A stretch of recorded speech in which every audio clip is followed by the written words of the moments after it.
la scie marche vraiment très bien.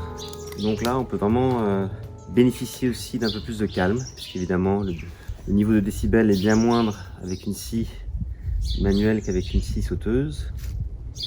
Donc c'est parti.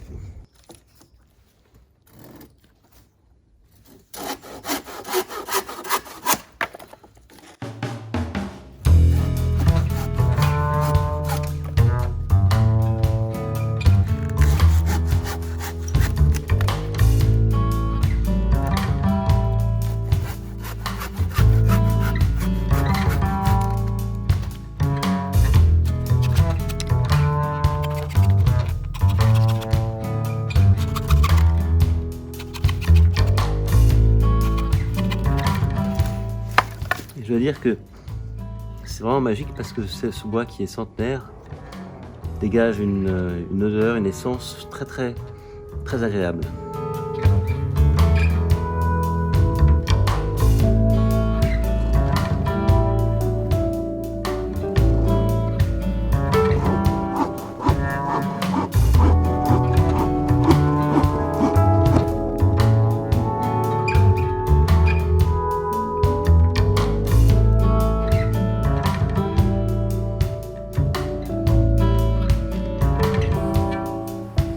Alors ceux-ci, ce sont des tasseaux très fins qui ont servi pendant des décennies à faire les plafonds.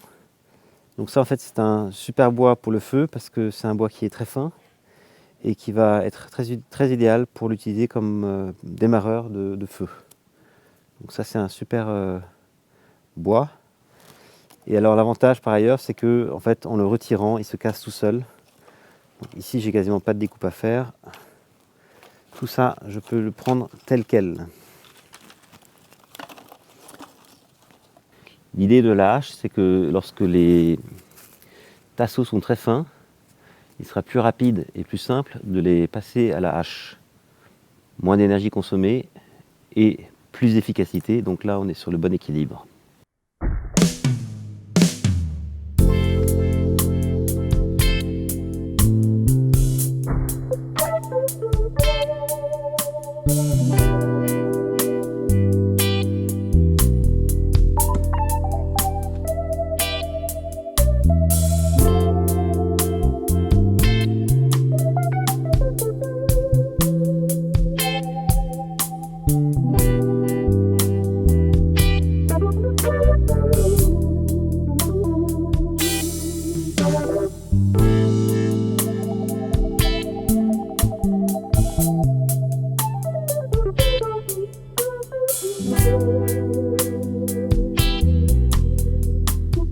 Alors ça c'est du bois de démarrage tout à fait exceptionnel qui permet même de faire l'impasse sur l'allume-feu.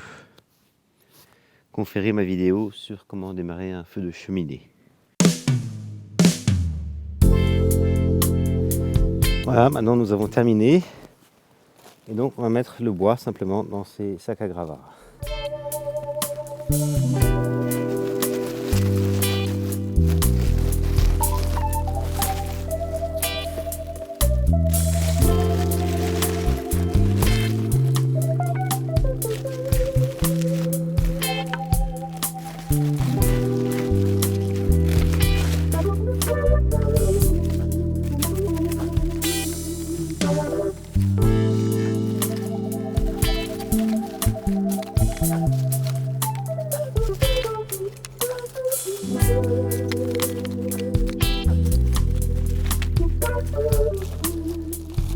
Et voilà, c'est fait.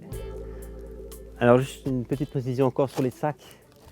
Ce qui peut se produire, c'est que les clous peuvent sortir du sac. Donc attention à la manipulation des sacs par rapport aux clous.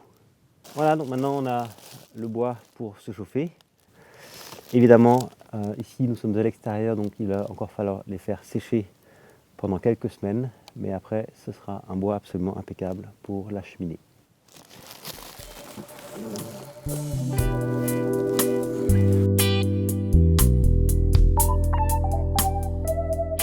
Alors une autre option évidemment, c'est de prendre la tronçonneuse. Ça a l'air plus convaincant, mais deux fortes réserves sur la solution de la tronçonneuse. Réserve numéro 1, c'est que c'est beaucoup plus compliqué à manipuler. c'est un peu plus dangereux.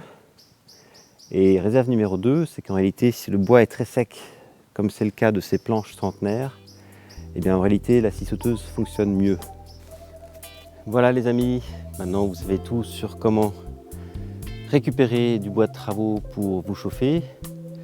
Là ici, je peux vous dire que j'en ai quand même pour pas mal de jours de chauffage. Avant de clôturer, laissez-moi vous rappeler que j'ai une série assez détaillée sur tout type de feu, de la cheminée au feu extérieur au feu au charbon. Et maintenant, je vous invite à voir un peu l'efficacité de ce bois en termes de chauffage. Pour cela, je vous invite à rejoindre la vidéo sur comment faire un feu de bois avec du bois de travaux. Donc, j'espère que cette vidéo vous a plu et qu'elle vous sera utile. Si c'est le cas, laissez-moi un like ou bien abonnez-vous à la chaîne. Et sinon, je vous dis à très bientôt sur Happy Hour TV 1.